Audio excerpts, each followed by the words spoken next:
Vamos a seguir con nuestra guía 9 y como habíamos dicho la clase pasada, vamos a tomar el problema 5, que es el problema de un circuito que llamamos RLC en serie, es decir, un circuito que tiene una resistencia o un resistor, un inductor y un condensador, los tres elementos en serie entre sí y conectados a un generador de corriente alterna.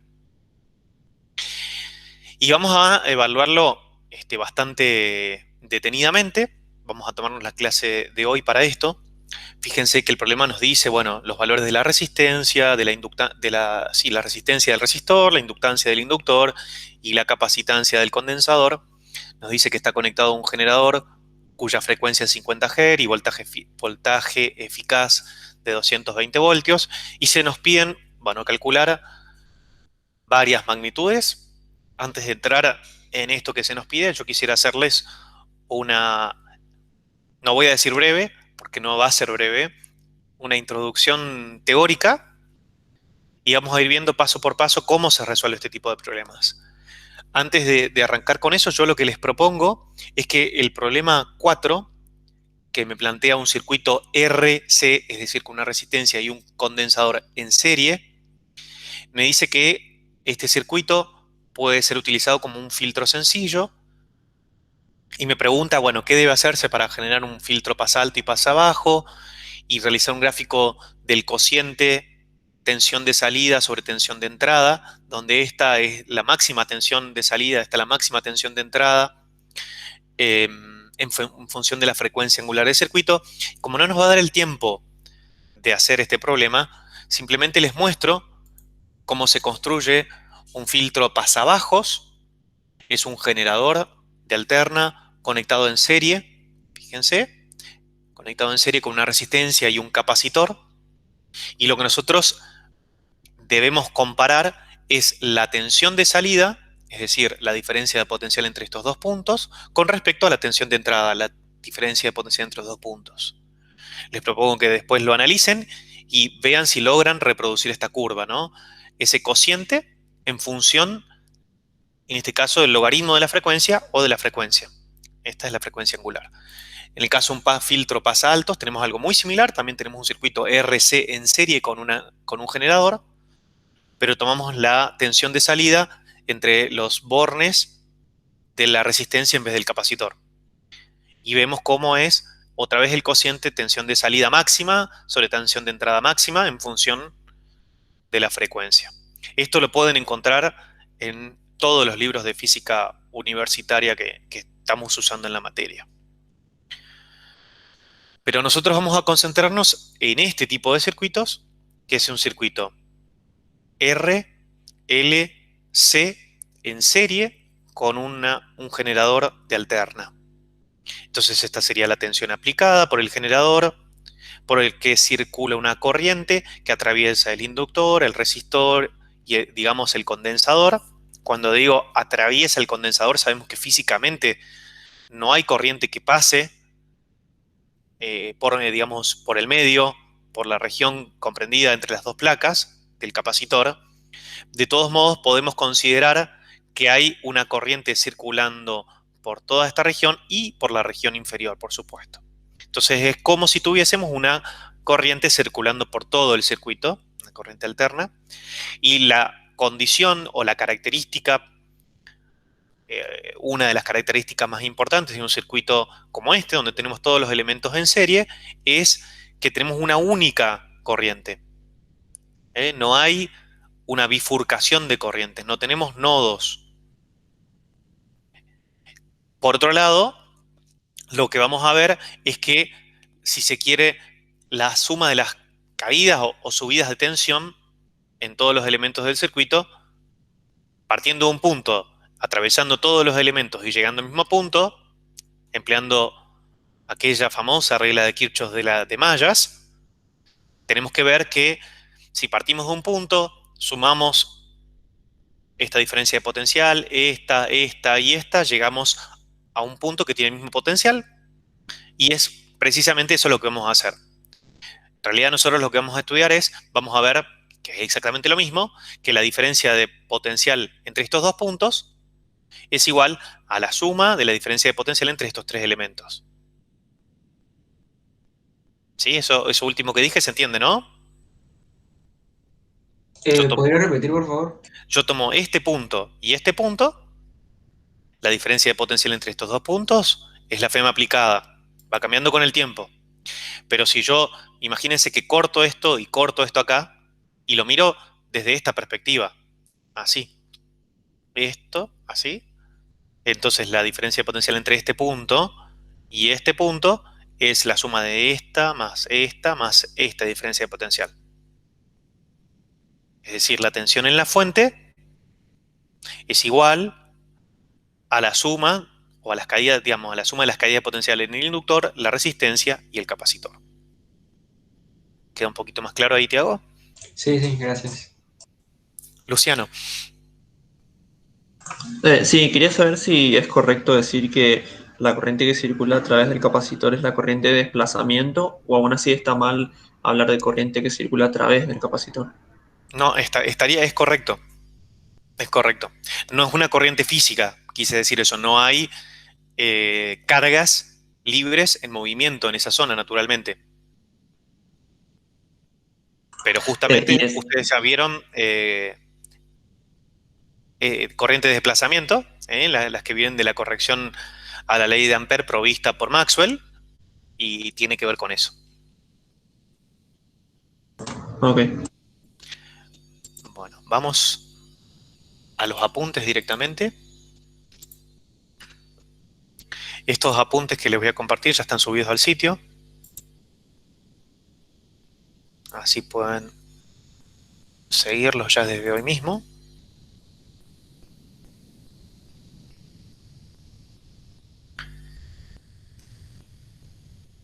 Bueno,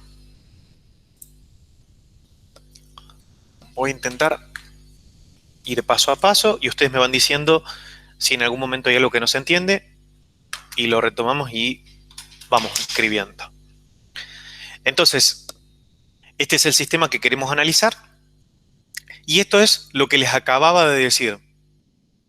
La tensión en la fuente en cualquier instante de tiempo es igual a la suma de las subidas o caídas de tensión en cada uno de los elementos del circuito. Inductor, resistor, capacitor. Y esto en cualquier momento, en el tiempo que sea, siempre se va a cumplir. Ahora, nosotros en la última clase habíamos visto cómo era la caída de tensión en cada uno de los elementos individualmente cuando estaban conectados a una fuente de alterna. Ahora lo que hacemos es sumamos, ¿no?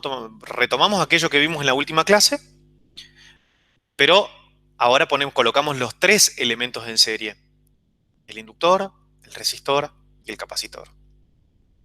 Entonces la tensión en la fuente va a ser igual a las sumas de la caída de tensión en el inductor, en el resistor y en el capacitor.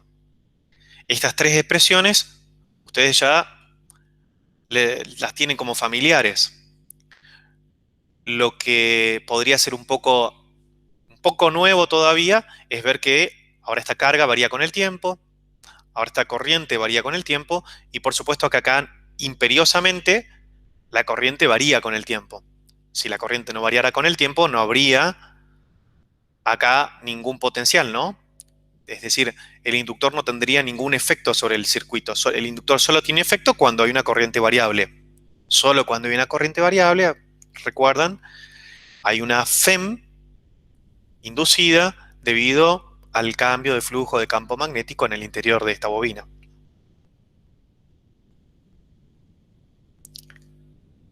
¿Cómo venimos hasta acá?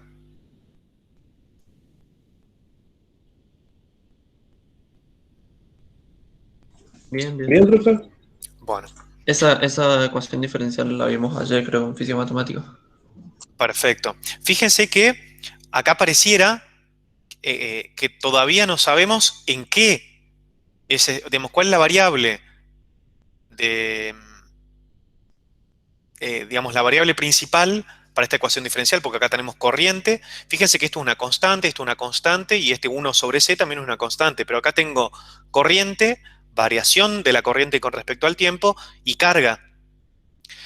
Pero basta recordar que la corriente es la derivada temporal de la carga, y por lo tanto la derivada de la corriente es la derivada segunda con respecto al tiempo dos veces de la carga, ¿sí?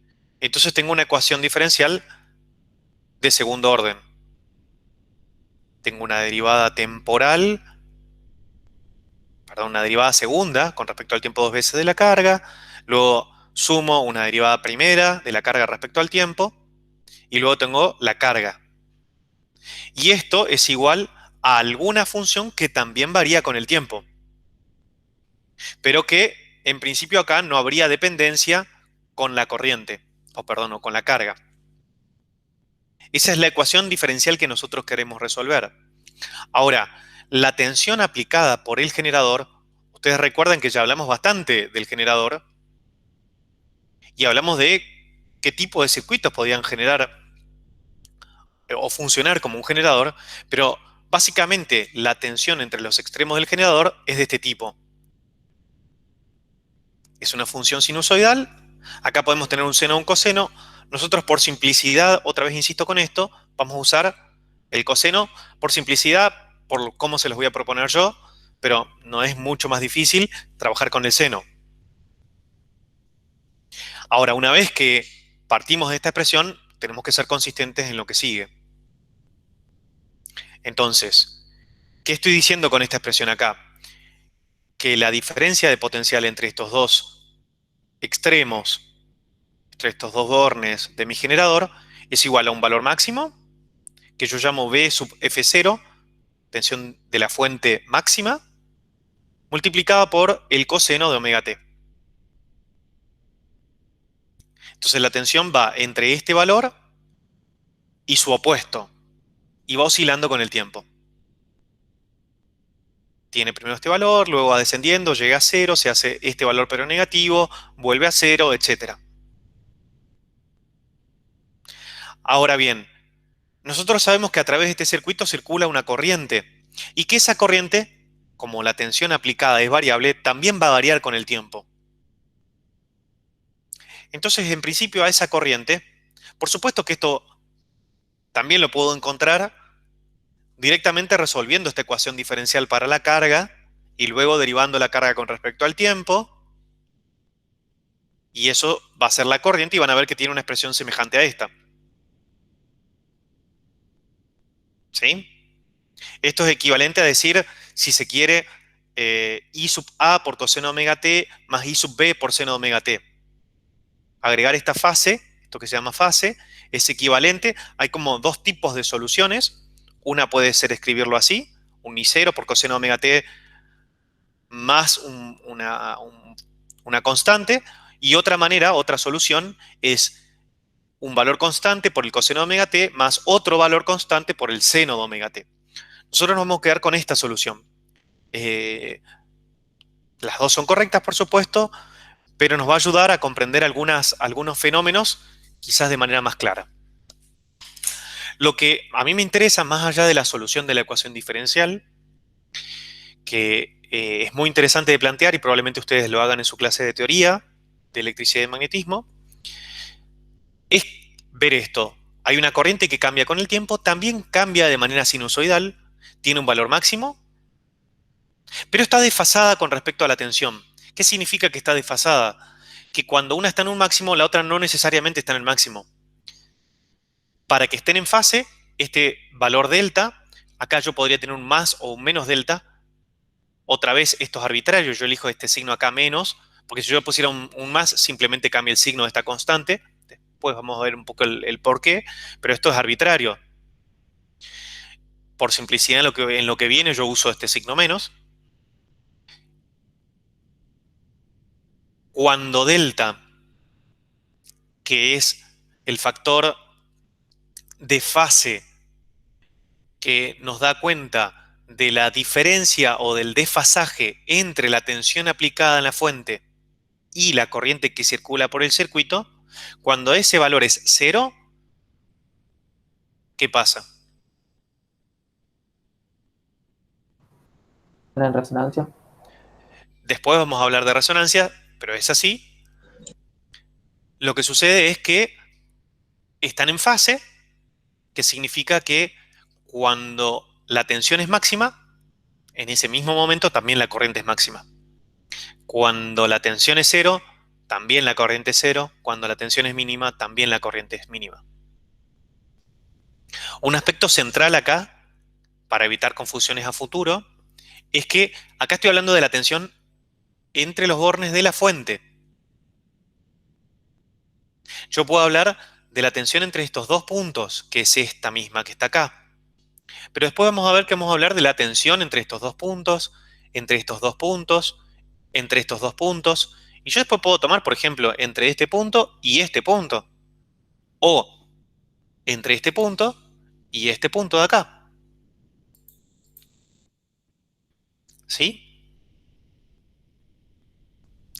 Entonces, a ver si tengo manera de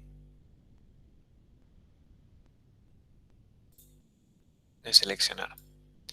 Entonces, lo que sí tenemos para cualquier elemento del circuito es que la corriente es siempre la misma.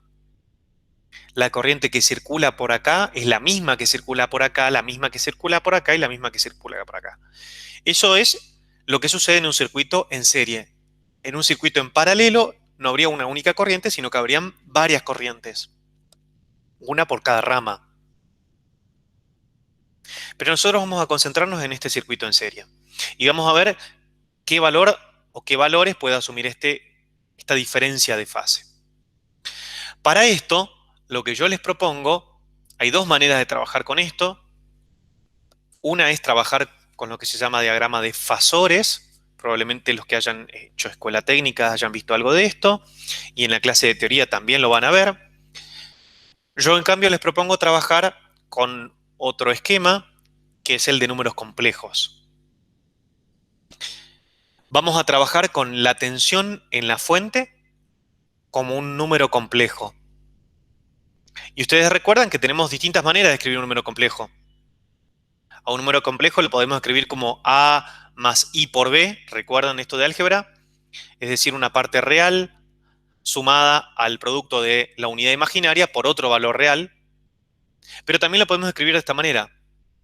Un número real multiplicado por E a la...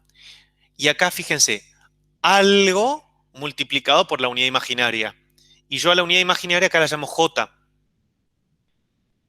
¿Por qué le cambio el nombre de I a J? Bueno, porque estamos trabajando con la letra I para la corriente, y si yo acá insisto con la letra I, puede ser confuso. Entonces, para evitar confusiones de nomenclatura, a la unidad imaginaria la voy a llamar J. Sí, Luciano. Profe, en el parcial va a ser indistinto la notación que querramos usar. Siempre y cuando me quede a mí muy claro que ustedes saben cuál es la unidad imaginaria y cuál es la corriente. Por ejemplo, pueden usar una I mayúscula para la No, corriente. no, no, me refería a si usar fasores o números imaginarios. Ah, sí, sí, en eso sí pueden usar a ustedes la metodología que les resulte más adecuada. Fíjense lo siguiente. Yo tengo esto a la tensión en la fuente en función del tiempo, la represento con un número imaginario, pero ustedes saben que la tensión es una magnitud que yo puedo medir. Por lo tanto, no puede ser un número complejo. Tiene que ser un número real. Bueno, lo que vamos a hacer es decir que la tensión real en la fuente es la componente real o la parte real de este número complejo. Y la parte real de este número complejo es P sub F0, es decir, el máximo, este valor, multiplicado por el coseno de omega t. Recuerdan que esto se acordarán bien de álgebra, se puede escribir como coseno de omega t más j seno de omega t. Bueno, acá hago un paréntesis. Otra vez, también sería exactamente lo mismo trabajar, en vez de con la parte real, con la parte imaginaria de este complejo. Entonces yo acá tendría B sub F0 seno de omega t. Lo único que cambia es dónde estaba en el inicio. Puedo trabajar o con la parte real o con la parte imaginaria. Por una cuestión de simplicidad otra vez, hasta que esto quede bastante afianzado en su conocimiento, vamos a trabajar con la parte real para no generar más motivos de confusión. Pero la parte entonces, la corriente va a poder escribirse también como I0 multiplicado por E a la J omega T menos delta. Vamos a agrandar un poco. Entonces vamos viéndolo bien. Y tengo la parte real de la corriente va a ser I0 por coseno de omega T menos delta. Si ustedes comparan con lo que les había dicho yo al principio, verán que esta expresión es exactamente igual a esta y que esta expresión es exactamente igual a esta. ¿Sí? Nosotros ahora vamos a trabajar todo con números complejos. Después recordaremos que cuando querramos conocer la corriente o la tensión, simplemente lo que vamos a tener que hacer es buscar la parte real de ese número complejo. Entonces, la tensión entre los extremos del inductor, y esto lo habíamos visto en la clase pasada, va a ser igual a la corriente, pero fíjense que acá aparece J por XL. J es la unidad imaginaria, XL es la reactancia inductiva. ¿Se acuerdan que este XL era omega multiplicado por L? Es decir, frecuencia angular por inducción. Ahora, a este número complejo, que es J por XL, yo lo puedo escribir como XL es una magnitud real. Yo lo puedo escribir como XL por E a la J pi sobre 2. E a la J pi sobre 2 es igual a J.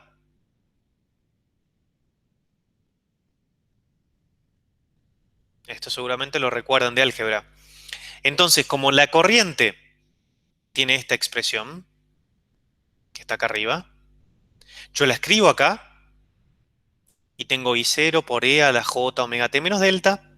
Lo multiplico por la reactancia inductiva y E a la J pi sobre 2. Lo hago paso por paso para que no se pierdan. Entonces luego, fíjense que multiplico esto por esto y tengo un producto de potencias de igual base. Así que puedo sumar sus exponentes.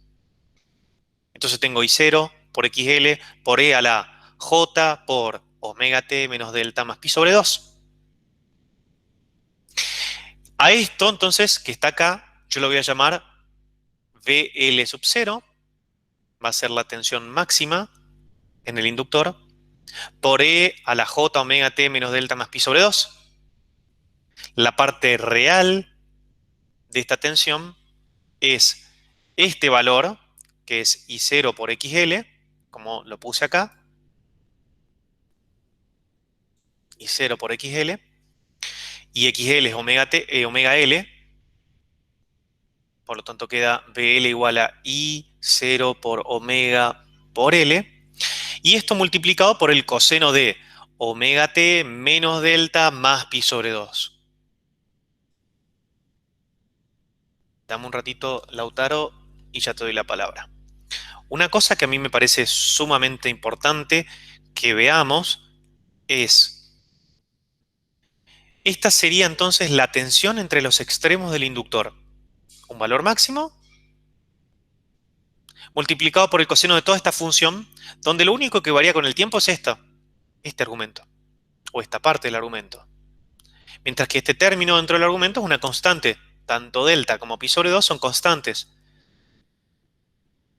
Entonces, ¿cuál es la diferencia de fase entre la tensión en la fuente y la tensión en el inductor?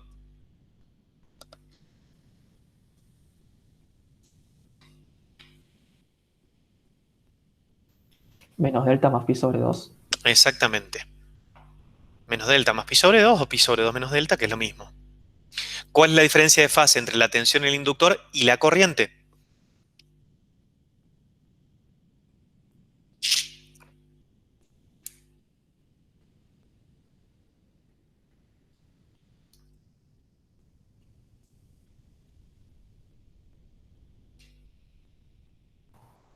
pi sobre 2.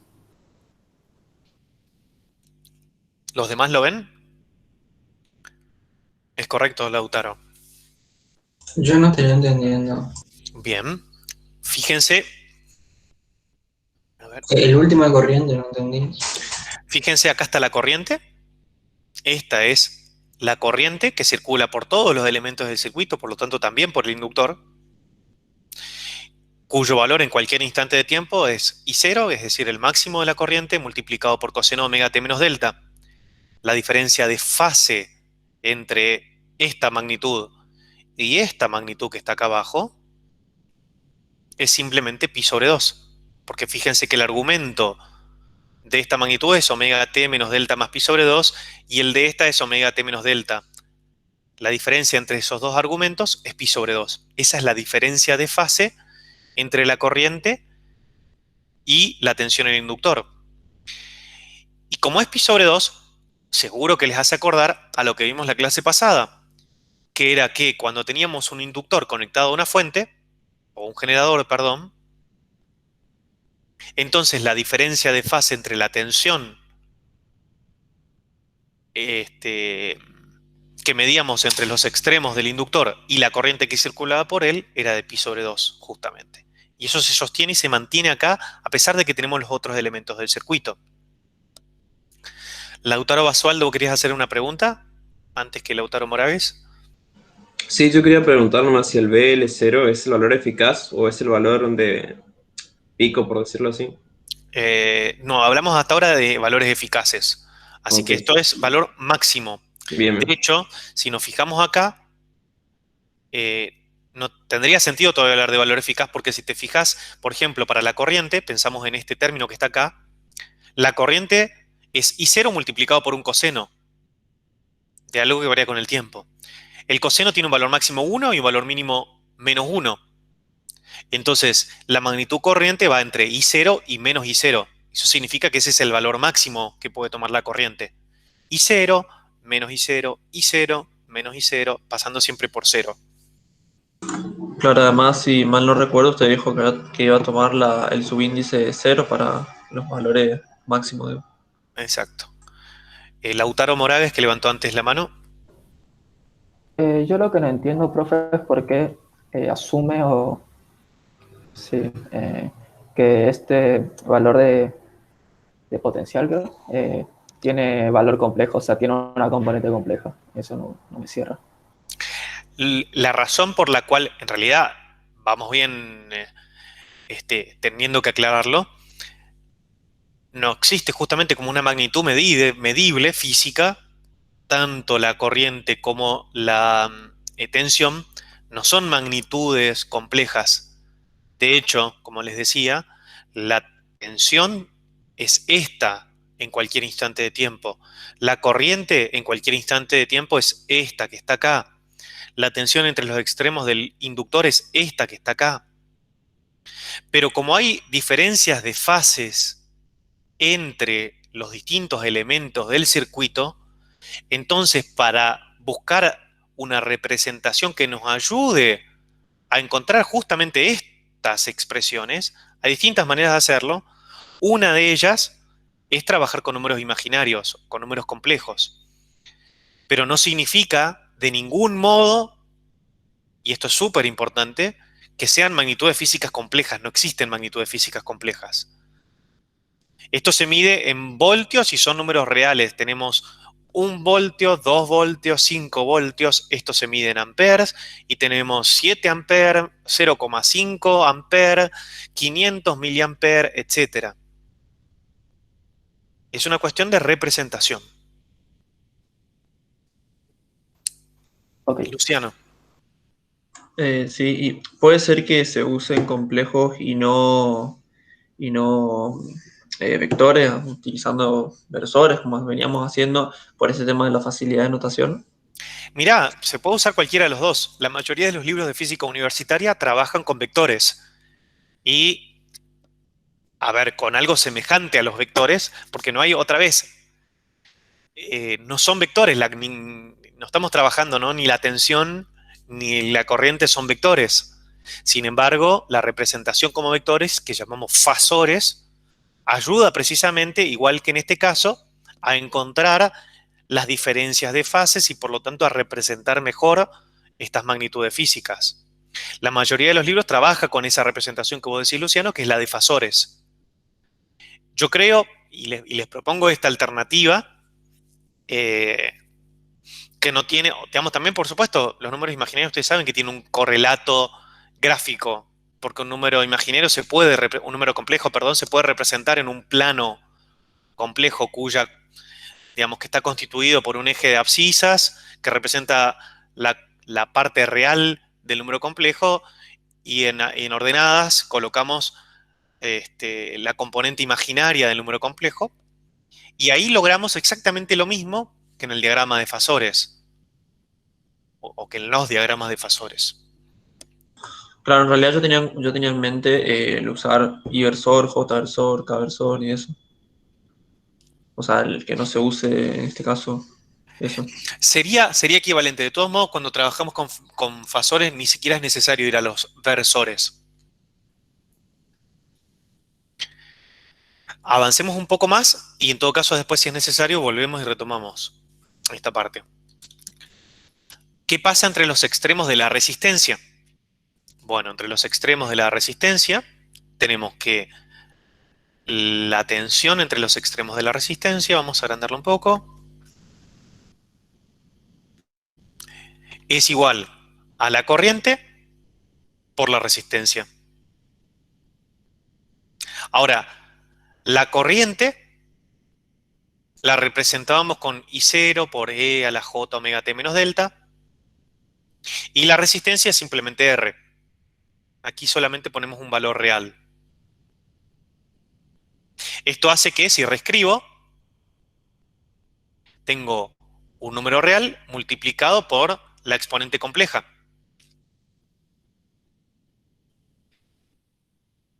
Bueno, esto me da un número real que tiene magnitudes de BR, tiene unidades, perdón, de potencial, y está multiplicado por esto, E a la J omega T menos delta. Por lo tanto, la parte real de esta magnitud va a ser BR0 por coseno de omega T menos delta, donde BR0 es I0 por R, que es lo que vemos acá. Ahora, ¿cuál es la diferencia de fase? Lo voy a achicar un poco. ¿Cuál es la diferencia de fase entre la corriente? A ver si lo puedo achicar hasta ahí. Podemos ver todas las expresiones. Un poquito más. Ahí. ¿Cuál es la diferencia de fase entre la corriente y la tensión entre los extremos de la resistencia?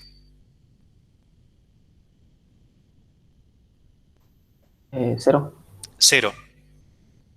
La diferencia de fase entre la corriente y la tensión entre los extremos de la resistencia es cero.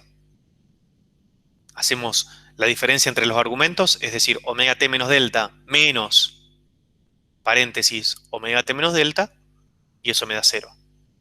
Tiene el mismo argumento en todo tiempo, esta y esta función. Ahora, ¿cuál es la diferencia de fase entre la tensión en la resistencia y la tensión en la fuente?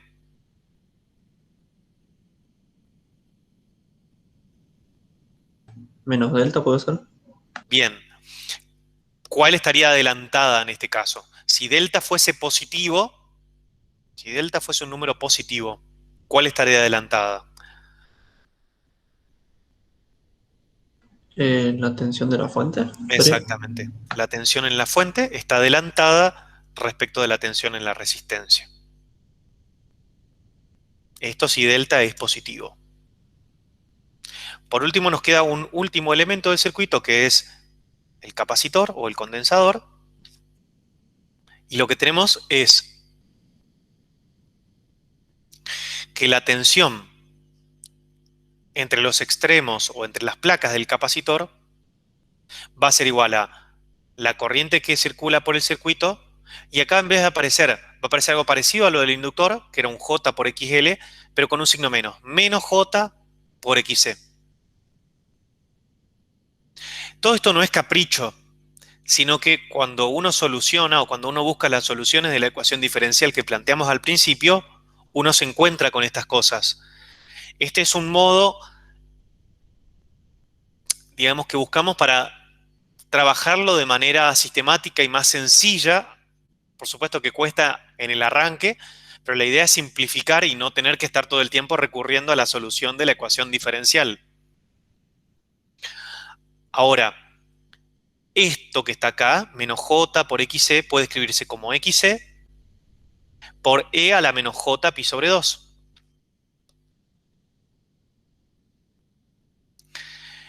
Si reescribo esta expresión que está acá, de modo tal que tengo un producto de estas dos magnitudes que son reales, y luego tengo un producto de dos potencias de igual base, entonces reescribo a esa expresión de este modo. I0 por XC, donde XC es la reactancia capacitiva, y tengo E a la J omega T menos delta menos pi sobre 2. A diferencia de lo que teníamos en el inductor, acá aparece un menos pi sobre 2, cuando en el otro caso teníamos un más pi sobre 2.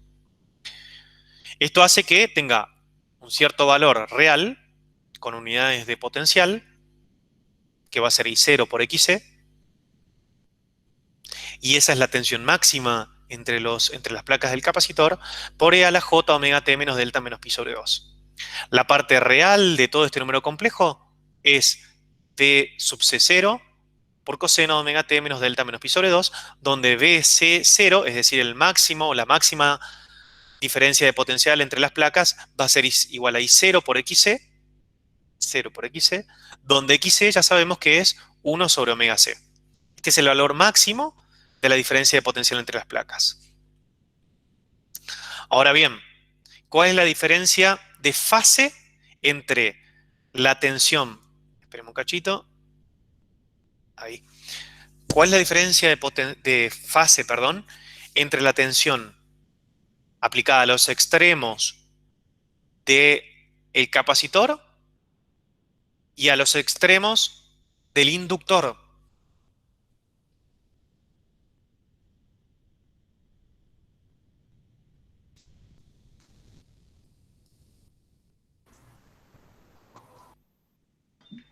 Pi, puede ser. Efectivamente, ¿qué significa que la diferencia de fase sea pi? ¿Qué implica? Que están opuestos, 180 grados, digamos. ¿Qué significa eso?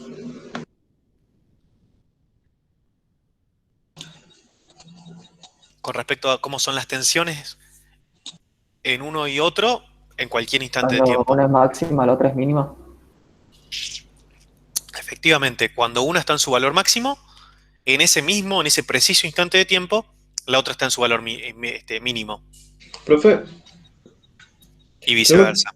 yo me perdí un toque. ¿Cómo hace para ver que están desfasada pi? O sea, yo sé que tiene que estar desfasada 180 grados, pero no lo veo así viendo la ecuación azul y la verde.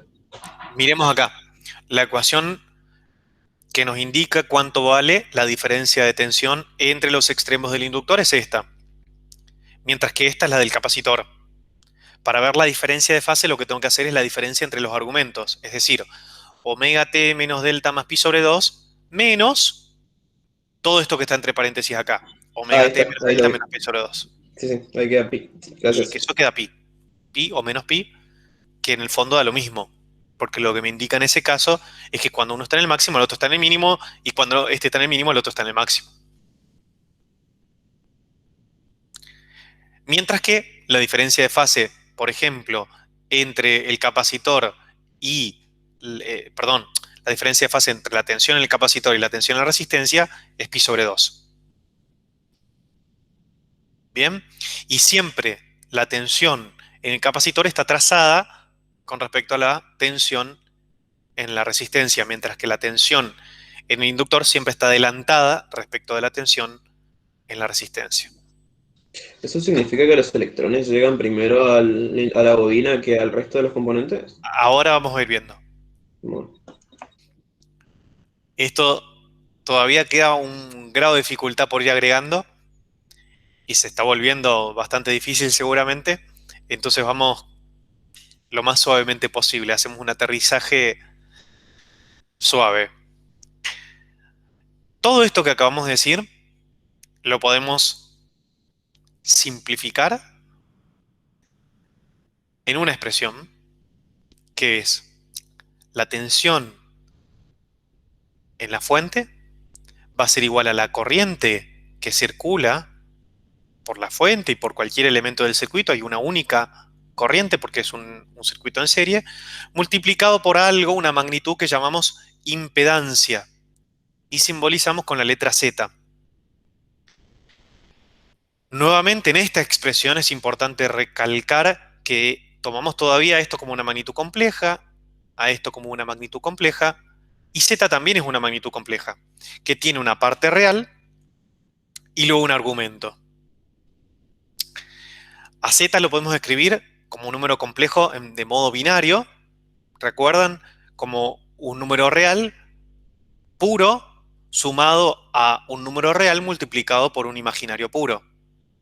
Esta es la parte imaginaria del complejo y esta es la parte real del complejo. Esto es la resistencia y estas son las reactancias inductiva y capacitiva respectivamente.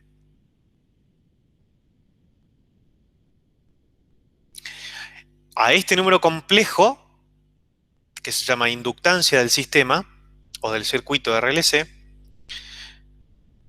vemos que el número complejo tiene como propiedades que su módulo, es decir, lo que empleamos en esta representación exponencial del número complejo, no es otra cosa que la raíz cuadrada de la suma de los cuadrados de cada una de las componentes del número complejo, es decir, la parte real y la parte imaginaria del número complejo. Esto es la parte, digamos, el módulo de la inductancia. Mientras que delta también la podemos sacar de acá. Ustedes se acuerdan de álgebra cómo pasar de una representación de un número imaginario a la otra. La tangente de delta no es más que xl menos xc, que es la parte imaginaria del complejo, sobre la parte real. ¿Para qué nos sirve esto? ¿O qué utilidad le podemos sacar a esta representación de la tensión en la fuente, la corriente y la impedancia que da cuenta de los tres elementos del circuito? Fíjense que acá tenemos la tensión en la fuente, la corriente que circula y esta que es la impedancia que da cuenta de todos los elementos del circuito, tanto la resistencia como el inductor como el capacitor. En primer lugar, esto parece una ecuación muy semejante a la ley de Ohm, donde Z tiene unidades de Ohm, precisamente unidades de resistencia, o unidades de resistencia que en el sistema internacional sería Ohm. Y justamente, fíjense que R es resistencia, se mide en Ohm, y XL y XC son reactancias inductiva y capacitiva respectivamente, y también tienen unidades de resistencia, habíamos dicho en la última clase. Ahora, la tensión en la fuente la escribíamos así, lo vimos antes. La corriente que circula por el circuito en complejo la escribimos así. Y a la impedancia del sistema la estamos viendo que podemos escribirla así. Si ustedes analizan rápidamente esta expresión, verán que esto implica lo que está escrito acá abajo, que el máximo de la tensión en la fuente es igual al máximo de la corriente multiplicado por el módulo de la impedancia. Alexis. Fue sin querer, profe, disculpe.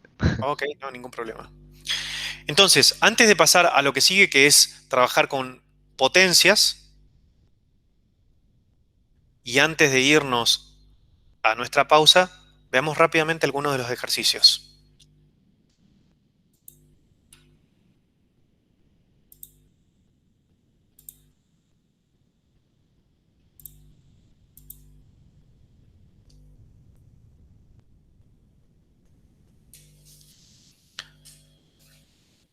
Lo primero que se nos pide es encontrar las reactancias inductiva y capacitiva. ¿Cómo las encontramos? Por ejemplo, la reactancia inductiva. 1 sobre la frecuencia multiplicado por la capacidad. La reactancia inductiva. Ah, 2pi por la frecuencia por la inductancia. Bien, o sea, 2pi por 50 Hz por 1,25 henries. La reactancia capacitiva,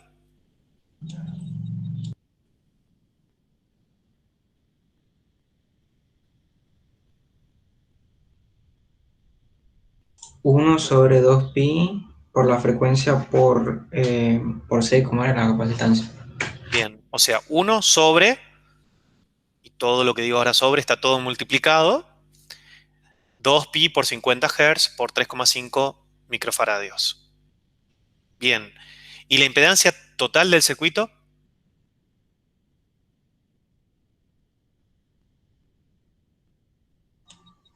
La resistencia más I por XC y XL, que serían la reactancia capacitiva más la capacitancia inductiva.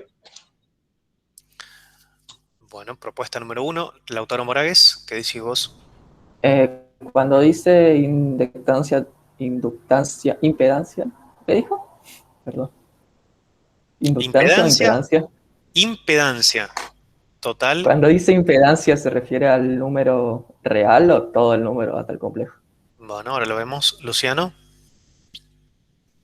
No, quería decir eso, que en todo caso si está pidiendo el módulo tendría que ser la raíz cuadrada de...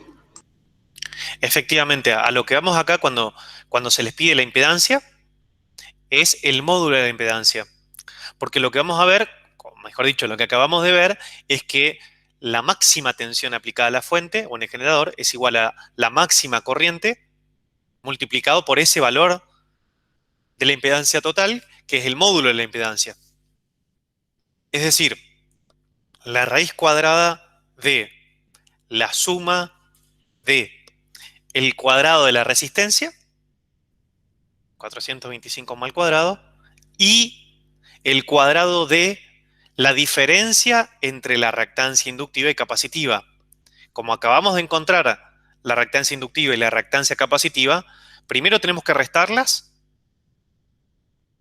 y luego elevarlas al cuadrado. A eso le sumamos el cuadrado de la resistencia y a eso le aplicamos la raíz cuadrada. Pregunta más filosófica que física.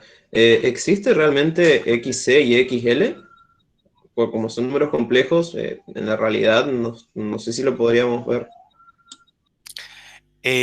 Lo que tiene, a ver, esa pregunta de si existe o no existe es realmente, no me atrevo a decir filosófica porque no soy filósofo, pero tiene que ver con una posibilidad que tenemos de hacer una interpretación desde el punto de vista de la resistividad de la oposición que genera ese elemento a la circulación de corriente. Así como la resistividad de un material opone resistencia a la circulación de cargas, aquí el concepto de reactancia capacitiva inductiva nos da cuenta de cuánto estos elementos, el capacitor o el inductor, se oponen a la circulación de la corriente. Pero a diferencia de lo que pasa con la resistencia simplemente depende del material, de la resistividad del material.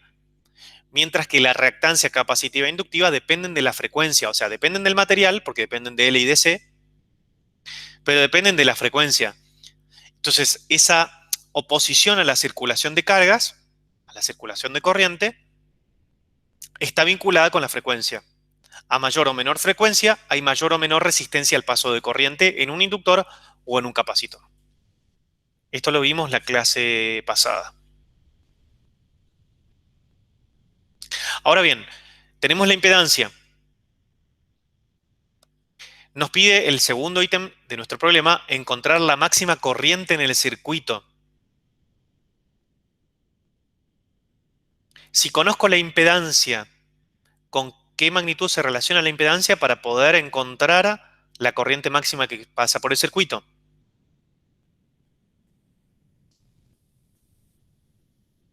con la tensión máxima. ¿En dónde? La tensión de la fuente o generador. Exactamente, la máxima tensión de la fuente.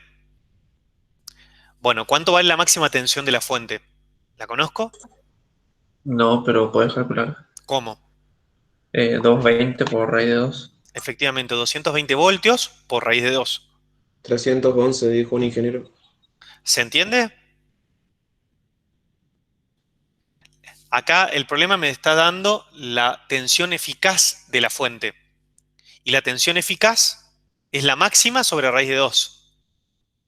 Por lo tanto, la máxima es la eficaz por raíz de 2. Si a eso lo divido por la impedancia que acabamos de encontrar, encuentro la corriente máxima. Luego se me pide encontrar la constante de fase delta, que es el desfasaje entre la corriente y el voltaje del generador.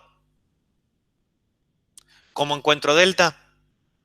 Haciendo el arco tangente de XL menos XC, es decir, la diferencia entre la reactancia inductiva y capacitiva, sobre la resistencia. Hago esa operación y encuentro el desfasaje entre la corriente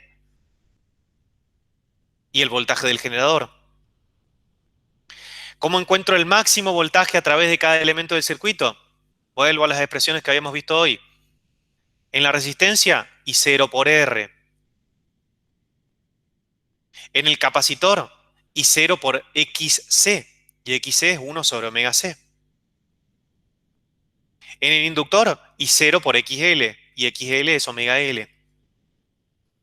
Y luego encontrar el voltaje instantáneo en cada elemento. ¿Qué es el instantáneo?